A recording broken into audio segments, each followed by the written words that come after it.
Okay. So Hey, it close. gives you a chance to get the title right this time. Absolutely. It does give me a chance to get the title right. Okay. Now I've got the audio turned on.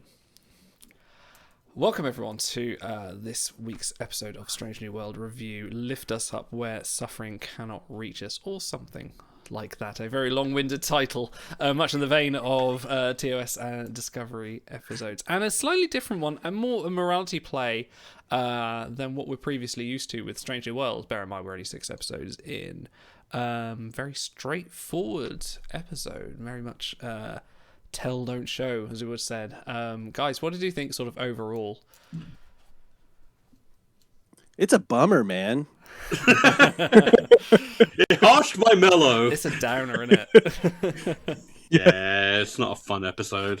But yeah, you get these occasionally in your Talkie or Trek series, your TNGs, your DS9s on occasion. But yeah, TNG really kind of made a lot of hay on this, where you are talking about and interacting with a culture that you don't really understand, and you don't understand how different they are and in what specific ways they're different until it's too late, so to speak. Stuff like the Outcast, or Cost of I said living, before, stuff like that. Half a yes, life. yes, exactly. So yeah, it's a very TNG kind of idea. Yeah, it's sort of very interesting that in terms of structure and tone, we've gone from very TOS, a bit of DS9, a bit of Wrath of Khan, like bumping back and forth between all these more sort of action styles, and then for the 6th episode, we jump right into a TNG style morality play, where like a few phases get fired, but that's about it. It's not really an action piece. And that's kind of why it stands out amongst the rest of the season. Not necessarily in a good or a bad way, just in terms of stylistically. It doesn't quite fit. And I'm not sure if that was quite on purpose, or I think they have mentioned that they have wanted to try essentially every genre to stretch their legs and see how well they can do it. And I feel like that's a very laudable goal when you're trying to... It's a more interesting way of doing a season 1 than just let's recycle TOS scripts. Looking at the UTNG season 1. Yeah. Yeah, exactly.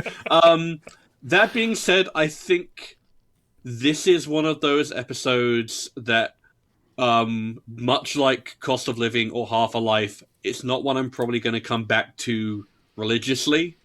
I don't really feel a need to come back to this episode and watch it multiple times, mostly because it is a bummer. And I think it's also something you said, Idle, which is that because it is set up like a mystery, and because it is more about the unveiling of this alien culture, Pike and company do not drive the plot. The aliens drive the plot in pretty much all respects.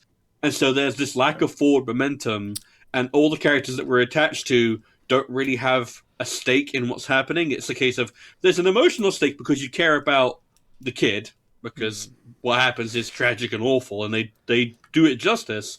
But it's not like there's going to be any long-lasting consequences for any other character apart from a side character attached to Mbenga and a minor thing for Pike. It's a very low-stakes episode, and not necessarily in a good way, I feel like. It feels like it's well, very... and also... Sorry, no, go on. Well, I was just going to say, and it's like, and as you say, it's a mystery. So once you know the mystery, it's like there's not really anything for you to go back to except to just be punched in the soul again. So it just there's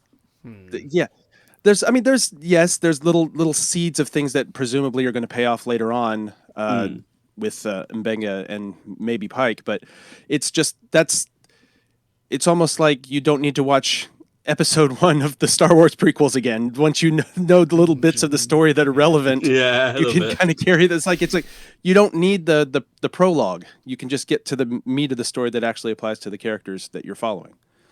So this is an episode I had sort of issue with, like, pacing and sort of the way it came about. And like you said, Stars, like, it felt like everything, it happened to the cast and the crew rather than them driving the plot, which is fine. That I don't mind if that happens, but this felt a little drier than most, a little bit like people in.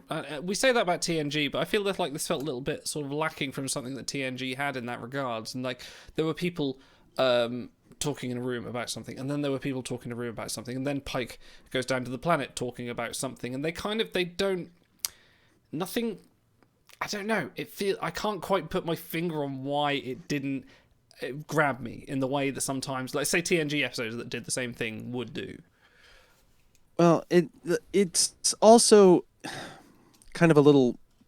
I mean, it's a loaded word, but it's a little retrograde to have a story where the main thrust of it is look how backward and barbaric this other culture is in comparison to ours. It's that just I don't know that doesn't feel right to me right now. It was ups and downs maybe, because scientifically they were more advanced. Like they're very technologically they were. Yeah. This is why Pike was interested. Oh, it could be Federation friends until he realizes. Oh wait, they plug children into machines to suck their souls into their iPads. Like, yeah, it's pretty much. Yeah, I mean, and isn't it? we'll. I mean, I guess we'll go through it a little bit more methodically in a minute, but yeah, just the one thing that I think it did well was that it made it's like the society is not really in control of the evil that they're doing per se, in that it wasn't their choice to do this. I mean, it is now, but it's like they don't understand why and how it works the way that it does. It only that it does work the way that it does. So it's not that much, I think, makes it give it the story a little bit of juice. They literally okay. Go ahead. They have all this technology. They have this ability to. They have no disease. They have no problems with any kind of like societal defects. But they can't work out how not to plug a kid into their machine. Like there is this advanced society, but they struggle against that little problem. That's kind of where a little bit break. There's sort of a bit of the plot that just needed to be punched in a little bit more, put in there, saying what you plug a kid into this machine, but they never say exactly why. It's only alluded that the planet will boil, part of their mythology. Like they're very spiritual people for such technologically advanced people, which I don't know if that quite balances. So I don't actually have a problem with that, because the point is this is a sci-fi conceit, but I don't think it's it's not a science fiction story. This is not about technology being the ruination of a society. This is about the allowance of dogma to propagate and to relate, to stagnate, essentially. This society hasn't moved on in years, and when they say, "Oh, the founders designed it that way. We don't know why. We can't fix it," I in my mind, I immediately go, "You aren't trying hard enough." Straight up, you could find a solution, but you aren't trying hard enough, and that leads me on to. So this is an allegory episode. This is a straightforward. This is about the suffering of a group, and in a sense, they chose a child because that's the most tragic thing possible. And I have to ask, and this is going to be a sensitive topic because of recent events. I know what I think this is kind of meant to be about, or at least how I interpret it. What do you guys think this episode is about, or how do you read it? I would say it's more about societies and people that will overlook tragedy for comfort, which is something everyone does. We do, us in like first world nation countries with our t-shirts that are made in sweatshops and all this kind of stuff. We look the other way when it comes to that kind of stuff. The suffering of others for the enjoyment of everyone is very much the number one point there. The child can be plugged into the machine so we could all live our happy life in our Bioshock Infinite Sky City. Without really kind of looking into it. It sort of speaks to the ignorance, which kind of does explain why they have almost a kind of cultish aspect to it. Everyone's sitting there waving flags to the ascended one, the what is it called? What was he called? The first servant. First servant. It's all very sort of cultish. It's all very sort of ceremonial ritual, almost as if they're trying to avoid talking about the point, which is sort of another allegory for various states of people in countries that may be trying to avoid actually think about what they're arguing against, related to some hearings that may be happening right now. But yeah, the allegory that is we are in comfort at the expense of other people. Yeah. Yeah. What about you, Big? What do you think? Well, How do you read it? I think Idle probably said it more eloquently than I would be able to. I know I was shocked too, but no, it's kind of what are you willing to overlook to maintain your own lifestyle, to maintain the life that you've grown accustomed to, and also, how advanced, how utopian is your civilization if someone else is made to suffer to maintain it, is basically how I read it. As far as like direct real world analogs, I don't know what it might specifically be pointing at, just because I think the world that we're living in right now is also just a gigantic bummer. I want to think about it as little as possible. Yeah. Yeah, that's because Go on, Stars. I watched this episode, and my immediate first thought was, I doubt they intended this, but I heard the lines, the founders designed it that way, we don't know why, the sacrificing of children in a religious way that they didn't question, and I thought, this is kind of about what just happened in Texas. In terms of refusing to change things, and children suffering as a result because of things that founders put in place that you don't understand why they were put into place for, and you just dogmatically repeat those things because they're part of your culture, as it were. And that's how I read it. I read it that way, and I was like, oh, that really cuts harsh.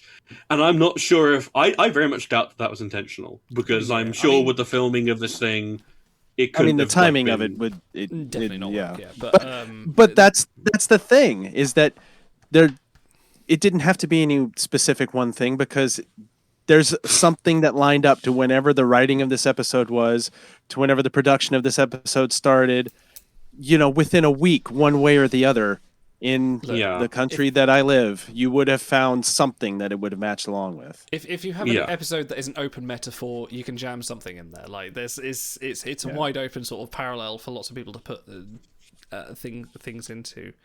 Yeah, and that kind of leads me on to a point which I think is interesting, because we're 6 episodes into I was about to say 6 seasons, I wish, into Strange New Worlds.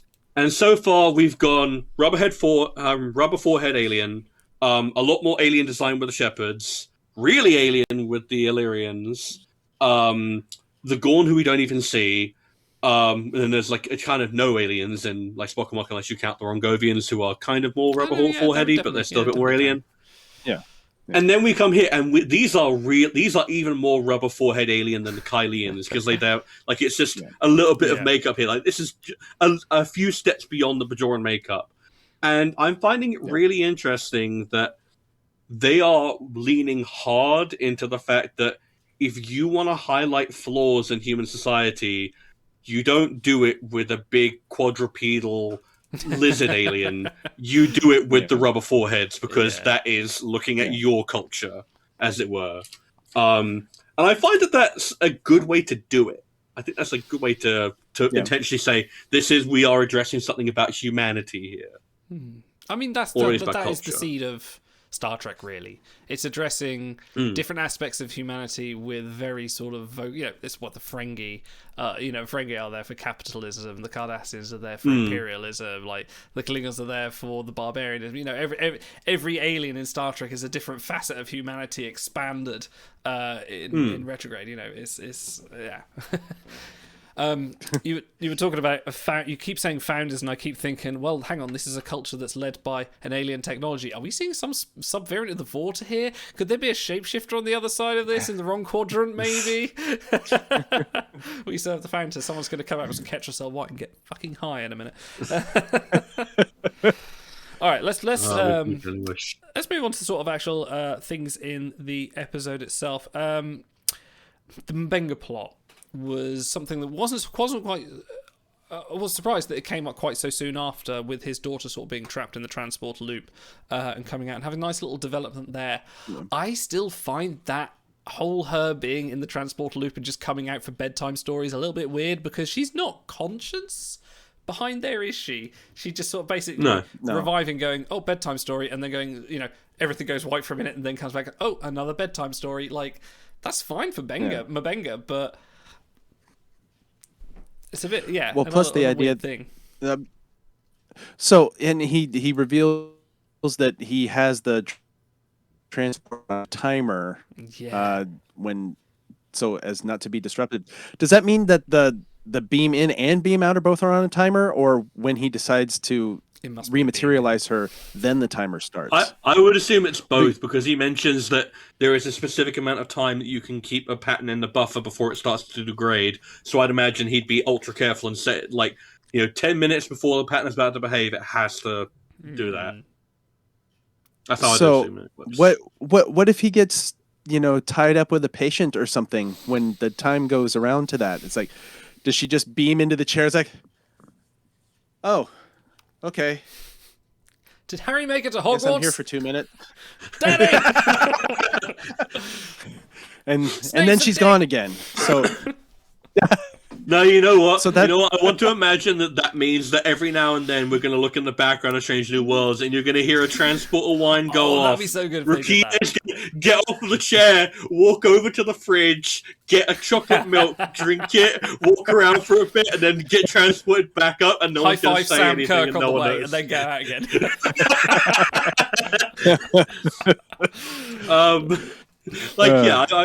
But let's be real here. This is a fucked up existence. It really sucks for her. Yeah. They have to kind of get her out of there by the end of the season, really. Otherwise, that's just going to be... Which I'm glad they kind of progress something with that, with the doctor at the end saying, well, you're hypothetical patient. Maybe we can do something about that. So maybe we'll see her out of there. And Mbenga will just be like, oh, yeah, this is my daughter. I've had her all along. You didn't notice? Well, the fact that they brought this story back in episode 6 reads to me that they are going to resolve this by the end of this season. Otherwise, you probably bring it back in episode 9 or something and have it be something that kind of helps drive you into season 2. So bringing it back now, I think, means that they probably will resolve it by the end of the season, one way or another. I imagine they'll probably solve the illness, or at least make it so that she doesn't get stuck in the transport forever. Maybe we'll start seeing her more out and about on the sickbay. I would like to keep on seeing more of it, because I do enjoy getting to see the Starfleet parent, because you get such a wide spectrum of how well they handle it, with Worf being the worst, and then Ben Sisko being on the complete other end of the spectrum, and then all kinds of ways in between. And Mbenga is such an interesting character, because he hasn't been given a ton of development in terms of, what do we know about him? Like fly fishing, and he has a Mr. Freeze style daughter dilemma going on, right? And I would like to see that develop and a out weird into something. Skull behind him in his chair for some reason that we don't really understand. I need to look into that. And I would like to see that expanded out so that he's not constantly in Mr. Freeze mode. I would like to see him getting to interact with people, and maybe it's like, hey, look, we haven't practiced my daughter, and like getting to do more of a, because I imagine that must take an incredible mental toll on you to constantly be thinking about that timer. You're constantly living your life in however many hour-long spurts, and it must be like hell for him. And the moment when she gets beamed out halfway through her sentence, and it just kills him, you can tell. Yeah, that was good. Like they sell that. Very good acting on Babs on that part. The actor, he you see her beam out, and he was just broken until obviously Chapel walks in. But yeah, that was you have to imagine that he's dealing with that every day. Like, that's awful. Well, and that must be why he tends to live in sickbay, is because he feels like he probably can't go out and do and be among to the degree, because apart from being there when the beam in and beam out happens, it also just, who knows, who could find a way to get in, because as we saw, it's like the first child or whatever was able to get back there and beam her in on his own. Now, obviously he's set up as kind of a prodigy that can understand all of this stuff intuitively. But if he can, that means someone else could. And that's just another reason to be paranoid and be ever present around where that is. So yeah, because it's not just like her health; it's also his career, and if his career goes with it, then so do her chances of a cure. Like he's living a very precarious situation, and I'm wondering if maybe we'll get more development in that. In this, I'm hoping episode 9 or 10, maybe it'll be the Mbenga episode, and we'll see all this kind of come to a head and see some of this. It is traumatic for him to deal with. I'm hoping that we get some kind of resolution on it. But I'm glad that they brought it back and developed it in what is otherwise kind of a bit of a nothing episode for the, because like I mentioned, part of the reason why there's no forward momentum is because all of we were talking about, what was it, Cost of Living and Half a Life. I can't remember which one it is. The one with Loaxana and David Ogden Stiers. Timmerson, yeah, it's Half a Life. Half a Life, yeah, Half a Life. And that would have had a similar problem, except that even if you aren't a fan of Loxana, she is a recurring character you have a degree of emotional stake in, because she is related to one of our main cast members who we care about, and it's a very well acted episode where you feel that. Whereas Pike arguably had the least amount of interaction with the first servant. He was more about interacting with the villain of the piece. So as a result, you don't have you have an emotional investment in the child because you, the viewer, care, but the viewer, don't have an emotional conduit to go through. You don't have a character who you can see. Pike's indignation is moral, not emotional, and that makes it feel a bit weird in terms of your catharsis. I don't know, because I think the past history, which is just all text between Pike and the whatever the what was her Allura. The villain lady is. That's it. Well, she's Yuta of the clan Trelesta to me, because from the first moment I saw her, I was trying to work that out. Yeah, and she looked like that. So that broke the spell to me almost immediately. It's like, yeah, she looks like that lady, and so that she's not what she seems. Whatever the story is, she's not what she seems to be.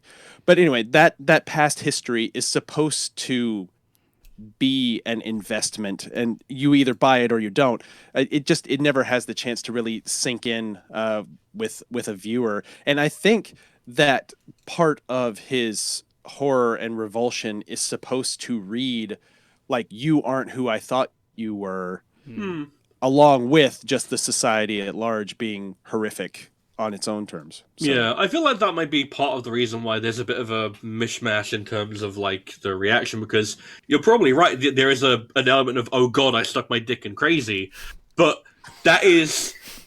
Well, guess what? The reason I say it like that is because you have that next to the murder of a child, and it's like, these are not equivalent things that intertwine in a emotionally satisfying climax to your story. And just for a and moment, then also Pike forgot that he was going to die in 10 years. Because also there was the invitation for him to join that society, so that he could be a recipient of this. Well, I mean, if he was to join the society, I don't see how he would be trying to rescue cadets in 10 years anyway. But put that to the side. So that is all supposed to... I'll join your society in 9 years and 11 months right after my accident. I hope you have wheelchair access. They probably don't, these assholes. Yeah. I mean, look at it. It's a Cloud City. There's no safety railings anywhere on there. Yeah. I did think it was interesting that they brought that up, and then it's the kind of thing that would appeal to Pike, where he'd be able to have his cake and eat it too. He'd be able to save the cadets and then still be the captain he was. But then they do a pretty convincing job of showing him, he's never setting foot on this planet ever again. Fuck these people. Yeah. Because everyone thought, well, maybe there's his out. Maybe he could come back after the menagerie. But no, that doesn't look like it's happening. Yeah. So, go on. I have a question for you guys, and this is something I'm not quite sure about. Does Pike, like, this is like his second romantic liaison in the season after Captain Patel in the first episode, and the third kind of expressing of a female interest in him, because there was the Kylian scientist who was giving him the bedroom eyes in the elevator. does Pike seem like the womanizing type, or does he fall in love easily? He's- Like, I'm not quite sure how to get a read on this aspect of his character. He's the anti-Kirk. He's not the womanizing, almost philanthropist that floats through the stars with a free spirit. He's much more naive with women. He's a bit more love struck. Like, he was very attached to Patel when she was sort of in a room, but like, unlike with Kirk's always sort of like the dominant one, or portrayed to be the dominant one in any of the sort of interactions he has in TOS, whereas Pike's always kind of defers to the woman's opinion, or very much is being told, like he's being told by Patel about rejoining the Enterprise, and in this case he's being told by society about what he could be and how he can be, and he's very much a sort of like a love lost idiot in this case. He sort of plays up to it without getting a little something for himself, as it were. I think he indulges in the sort of self-reflection he gets through another woman's eyes or another partner's eyes. Well, we don't know. We don't know because he has personal history with both of these women. Yeah. So it's not a situation to where it's someone that he's just met or met once or twice, and that's very true. Vina then as well. it Don't just forget Vina. goes immediately in a Oh yeah, Vina. Yeah. yeah. So that he gets an incomplete grade so far on that as but I do take Idol's point that it does seem like it's much more the women's idea than Pike's, and he doesn't reject it. So it's not that it's out of the realm of possibility that he would do these kind of things, but I don't think it's something that he up to this point has sought out or attempted to foster and grow of his own accord. So yeah, we'll see what happens when it's just a rando of the week. But yeah, that sort of thing is like, because when I was watching him, especially in Discovery Season 2, it's like I didn't get the read on him that he was a particularly every man can be romantic. Like, he's a Star Trek character. By all means, they can always have a romance. But like, he never struck me as the kind of person to initiate. And hearing you put it like that makes a bit more sense. He doesn't pursue love, but it does still happen to him. And I feel like that's a more interesting character flaw than if he would just the Riker style. I'm gonna chase some tail. Oh, whoops! She got killed by the crystalline entity. Now I'm angry. Oh wait, the captain already got it. Damn it! Because I got there first. Yeah, I think another more facets to Pike that are sort of told subtly, which is quite nice to his character, because he's sort of the character for everyone, really, isn't he? Like, well, he needs a weakness. That's why I was interested in this. Like, this is an absolute weakness, and he has to get reminded, hey, this is still an alien culture, and they are still lying to us by 4 of his senior officers. Hey, there's a little bit of suspect here. I did like it's like it is good to see him get a weakness. I did like how post-event he got summoned to the Enterprise and just like, what did you interrupt me for? What is this shit? I had to press my clothes and everything. What do you mean my hair's out of alignment? That can't happen. It's got its own structural integrity field. Yeah, well, and it I guess it is good to see your main character be played for a rube a little bit, because everybody was onto this before him at some point in the episode, and even the audience was more and more it was more and more obvious as it went along. And I mean, I guess it's Kirk was always the smartest person in the room in TOS, almost universally, and Picard also seems like it was really hard to get one over on him, and now we're 6 episodes in, and Pike had the wool pulled over his eyes. So that's an interesting thought, an interesting trait, as you say, flaw. Well, yeah, cause it's important to round out the character, because otherwise, if you look at Pike's track record, he's a tactical genius, he's a father to his crew, he's a great cook, he's one hell of a looker, it's like, he's such a hero. It's like, you need to give him something, Yeah, exactly. You look at him and the world seems right, the rainbows shine around him. It's like, you need a flaw, you need something where it's like, because Janeway had her until now. Well, actually, no. It's about the character having a flaw. Because if you think Yeah. about all the captains and all the characters, they always have a fatal flaw. It's with Picard, it's his. I'll tell that to I my hate wife. children. We've all got fatal flaws. It's part of my character. It's part of my character.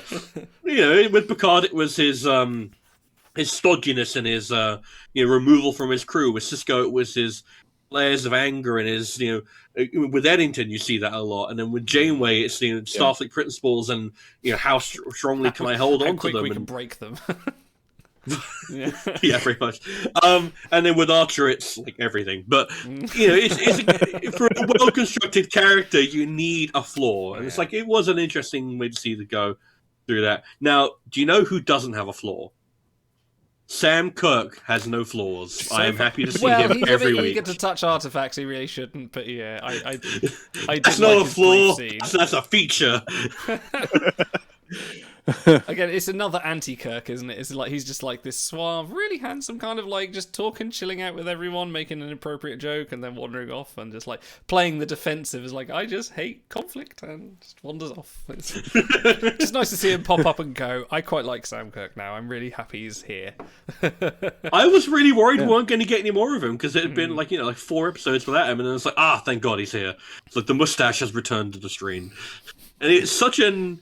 He is a very interesting construction versus Kirk, especially what we know of Kirk as he should be in this time period where he should be like a walking stack of books and borderline obsessed with regulations, according to the backstory. So seeing him be this like laissez-faire, I'm going to, chat with the captain about growing a mustache, I'm going to touch the alien artifacts and talk about Yahtzee, like, it's such an interesting construction as a anti-Kirk, as it were. It's I'm really interested to see what their relationship with each other is like, actually. That's going to be cool.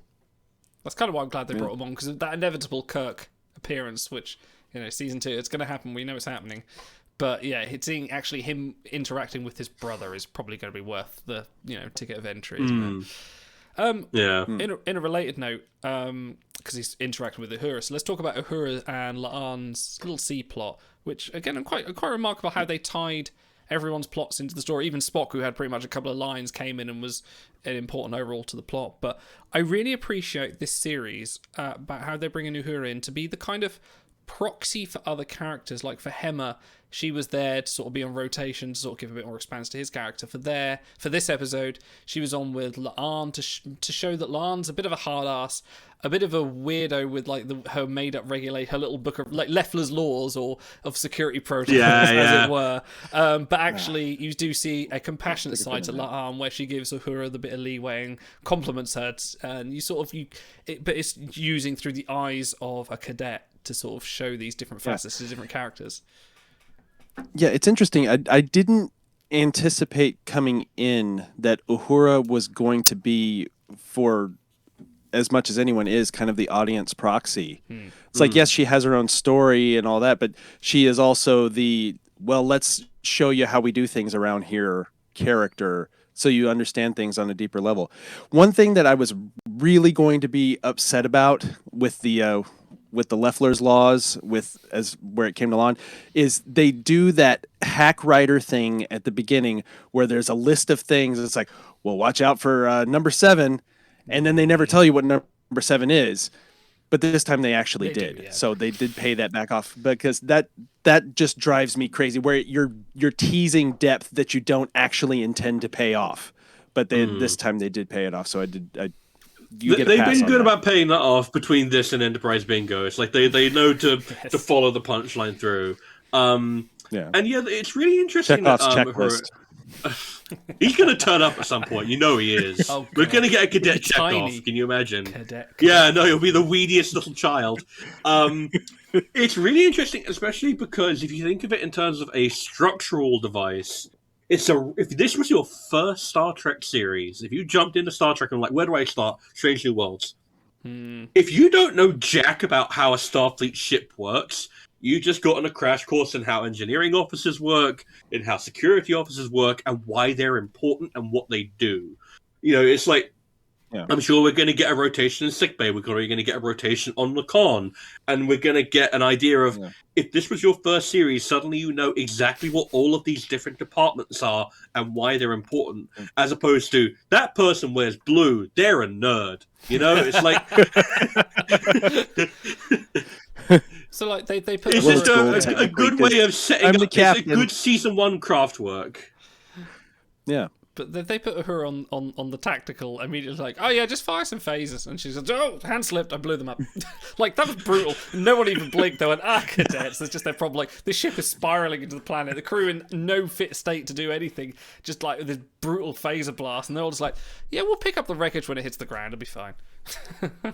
Well, we did have, I think everyone was sort of like looking over at her, and Pike had this look on his face like, ooh, boy.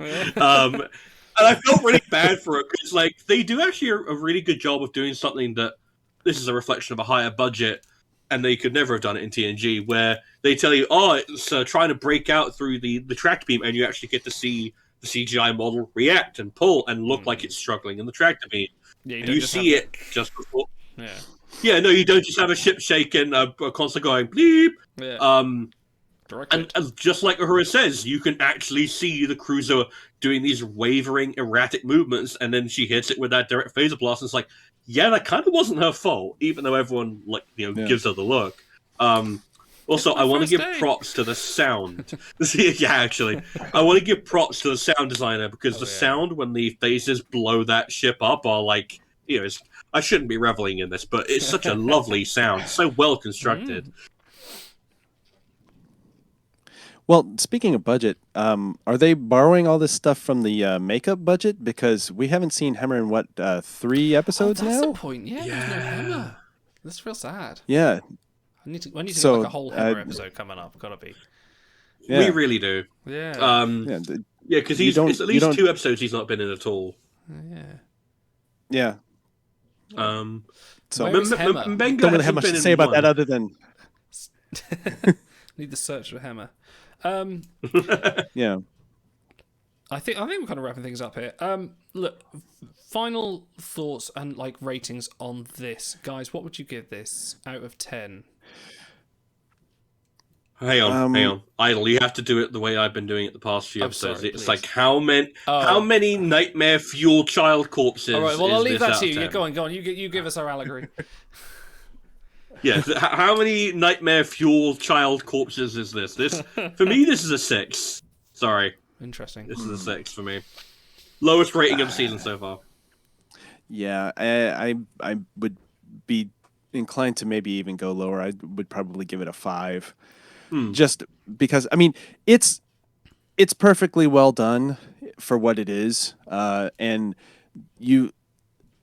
by and large, I appreciate the ones that after it's over, you just kind of sit there for a few minutes, just kind of reflecting on what did I just see? What did that all just mean? But I think it hits a little too close to home for me and for the world that we're living in right now, to make me feel like I enjoyed myself watching it. And I tend not to go. I tend not to go for things that bum me out, and this bummed me out in the end. So I'm gonna give it a 5. Okay. I don't know about you. How many nightmare fueled child corpses? I'm debating between 5 and 6. I'm thinking maybe you might have talked me up to a 6. I was previously about a 5. I think that my grievances aren't so much the subject matter as more the way it was handled in the script. Like, we said when we were watching this whole episode could have been solved by the Doctor just talking to M'Benga or someone. Yeah. The whole convoluted transporter plot where they transported him off, Uhura solved it, and then they went and found the kid in the cargo bay just felt like a few steps too many. And there was the whole, the planet was in shock because they lost their save. It just seemed like a plot point to be a plot point as opposed to something else. Yeah. This was the because the show episode. The Doctor guy, the Doctor was being an obstructionist up to the point where he needed to not be an obstructionist anymore, so he could actually he regretted everything. The rebel that he was supposed to be the entire time. So yeah. And as soon as I heard Yeah. like first servant, a chosen one, people parading this kid through the streets, I just went, this isn't going to end well. This is the plot that you expect Kirk to then come in at the end and like suddenly beam a kid out, and they'll go in, fist swinging, save him at the end of the day, and then preach Federation morality to everyone and say, this isn't how we do this, something along those lines. Yeah. So, two things. I feel like we do have to kind of draw a distinction between how well we think this was made and how much we like it. Like, I don't like this episode because it's not an episode that you can like. I don't think you shouldn't like it. It's not a fun episode. Yeah, I get that. I just think... But I think it was perfectly competently constructed. Competent is what I would say. Not good, though. I think it wasn't... I think it could have been. I think that there were pacing issues. It was a bit too much. Like I said, a bit too much tell, don't show. Like previous episodes have been really good about the show, don't tell. Like being able to move the plot through things happening and then not treating the audience like idiots and having to explain everything bit by bit. But this was the other way round. This was a bit more. Lots of people just pointing out some exposition or misleading exposition that then gets explained in a convenient plot point later, and the whole doctor being in there with his child, with his biological child for no real reason, didn't have to be his biological child, could have just been his patient. But to justify why he would break the rules of his society, because it's that thing of maybe the society subscribes to the idea that we sacrifice one child, but then suddenly it becomes a very different prospect when it's your child. Which I think is that's fine. part of the reason why it was constructed like that. I think fine. Individual plot points I don't have a problem with. I just have a problem with how the episode was constructed and how it was all handled. How it hangs together. And it felt dry. I felt, even at the end, Pike just suddenly goes, all right, beam me out. He goes out, looks out the window, end of episode. It's a bit like, I need another 10 minutes of them talking about this or something. It was all a bit... I don't know. Yeah. I am thinking more 5. I'm thinking that this episode it needed the one... Yeah. It needed the Picard in his ready room talking to somebody about what they just went through. It needed that. What they could have done. Yeah. Just need another edit pass on it, I think. Just another way of just like, wait, can we trim these bits here? Can we take out this bit of dialogue? Maybe put something in there. Just to rearrange it a little bit, just to make it flow a little better, rather than rather than what it was. I also have to be honest, I don't massively enjoy these episodes in TNG either. The ones where they are just straight morality plays, or where I'm not it's saying like... I want it to be high-octane action every week, but like compare this with the first episode, which wasn't, the same amount of sort of action to sort of exposition, but handled in a little bit of a better way, I think. Yeah. Well, and we like I was saying before, it's like we don't like seeing our own specific discomforts as much as someone else's hypothetical discomforts, where just, I don't know, it feels like a world on the brink of Armageddon, but isn't. It's in a different. I don't know. I can't. I think Star Trek has always been. Star Trek has always been that, though. It's always been the atypical morality play around difficult subjects, and the more they can kind of do that, the better, really. And you may look back at some TOS episodes and go, oh, that's a bit hokey in today's political standards, but actually back then it was very much of having look today and you see having Chekhov and Uhura on the bridge. Now you'd be like, oh yeah, that's standard. Like, but back then having a Russian and a black woman on the bridge was big, almost like show cancelling big. Like, so One other thing I want to bring up before we end is, so I think maybe part of the reason you might have found it so dry, and you write on this a little bit idle, you hear the words child, you hear the word ascension, because these are infamous science fiction. Yes. This is a story going in a certain direction thing. Are you familiar with the works of Ursula K. Le Guin? I've heard the name, but not read any of her stuff. She wrote a story called Those Who Walk Away from Omelas, and it is basically this plot. Oh, is it? Oh, interesting. And I found it interesting because some people were like, oh, this is a mark against the episode.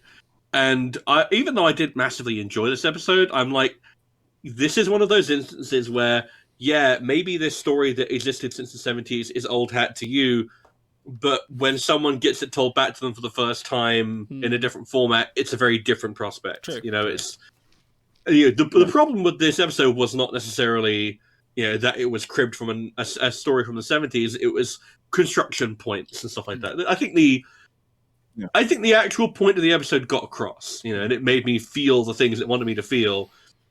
It's just not a strong enough character or a character piece or episode around it for me to want to go back to it. Yeah, definitely. Yeah. Well, yeah, and I think they didn't bring out enough of what would make that society compelling to Yeah. give you anything to hold on to. It's like, oh, okay, well then we'll just write you off and completely and go away now. So we had nothing of the other society other than they're just some offshoots that are trying to rebel. Like they were just on a moon somewhere, and that could have been a good focal point to be the sort of the reflection on their society by looking through their eyes, and then Pike could have gone, oh, what's really happening here, rather than because you get a little bit of background detail. They say that it's a subsistence level planet, and if you look closely on one of the displays, you can see it's labeled as Class L, which is basically a shit tier planet. It's not a nice place to live. But the fact is, I had to look at a display and know what Class L meant for that to come across. Yeah. I feel like maybe we would have benefited from a scene on that planet. Yeah. But then that would have ruined the fact that this episode falls apart the instant one of them talks to us about what's happening before the final 5 minutes. I mean, that's not dissimilar. There is a TNG plot very similar to that, isn't there? Where there is an offshoot race, and they finally go and talk to the offshoot race, and they kind of go, "Oh, this is what this is all about." I'm pretty sure. I'm gonna fake fan right here, right now, but I'm pretty sure that isn't insurrection basically that too? Actually, yeah, good point. Yeah, insurrection's that. Yeah. But anyway, we digress. Thank you all for watching. Yeah, we will be gone. I was just saying, I don't think this is a bad episode. I just don't think I'm going to be coming back to it. I think it's average. Much more interested in the. Guess what? Still better than most other season ones. This is a perfectly average episode. This isn't when the bow breaks. This isn't. Yeah, well, TNG season 1 only wishes it could sniff at this quality. I am way more interested in next week's episode. I haven't watched the preview, so we'll see you guys again. We'll be back next time for the next review episode. So see you then, and ta-ra.